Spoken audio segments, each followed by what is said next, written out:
પાકિસ્તાન દ્વારા આયોજિત આતંકવાદનો ભોગ બનેલા અને દાવો રજૂ કરવા ભારતના વલણને સમર્થન આપવા તમામ રાજકીય પક્ષોના સાંસદોનું એક પ્રતિનિધિ મંડળ પ્રતિનિધિત્વ કરશે, જેમાં વિરોધ પક્ષ પણ જોડાશે.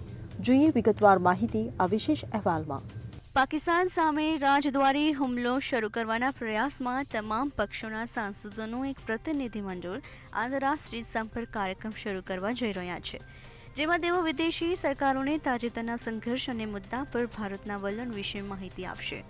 સંસદીય બાબતોના મંત્રી કિરણ રિજિજુ આ વિદેશ પ્રવાસનું સંકલન કરી રહ્યા છે, જે 22 મે પછી શરૂ થવાની સંભાવના છે, જેમાં તેઓ 10 દિવસ માટે રવાના થશે. આ પગલાં હેઠળ સાંસદોને આમંત્રણો મોકલવામાં આવ્યા છે. દરેક પ્રતિનિધિ મંડળમાં 5 થી 6 સાંસદોનો સમાવેશ થવાની અપેક્ષા છે, જેઓ યુએસએ, યુકે, દક્ષિણ આફ્રિકા, કતાર અને યુએઈ સહિત વિવિધ દેશોની મુલાકાત લેશે. વરિષ્ઠ સાંસદોને આ પ્રતિનિધિ મંડળોનું નેતૃત્વ કરવાનું કહેવામાં આવ્યું છે, જેમાં મુખ્યત્વે એનડીએ સંસદ સભ્યોને જવાબદારી સોંપવામાં આવી છે. ભારત પાકિસ્તાન સંબંધોને મજબૂત બનાવવા તમામ પક્ષોના સાંસદોના પ્રતિનિધિ મંડળોને વિદેશી દેશોમાં મોકલવાનો કેન્દ્ર સરકારનો ઉદ્દેશ્ય વિશ્વને સ્પષ્ટ સંદેશ આપવાનો છે.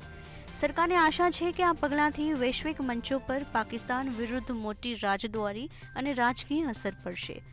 પ્રતિનિધિ મંડળો 10 દિવસના સમયગાળા માટે વિવિધ દેશોની મુલાકાત લેશે. સરકાર દ્વારા નિર્ધારિત કરાયેલા સાંસદો દેશોના વિવિધ બ્લોકની મુલાકાત લેશે. આ પ્રતિનિધિ મંડળોમાં Bhajpa, Congress, Trinamool Congress, DMK, NCP, SP, JDU, BJD અને સીપીઆઈ તેમજ અન્ય કેટલાય પક્ષોનો સમાવેશ થાય છે. Bureau report CN24 news.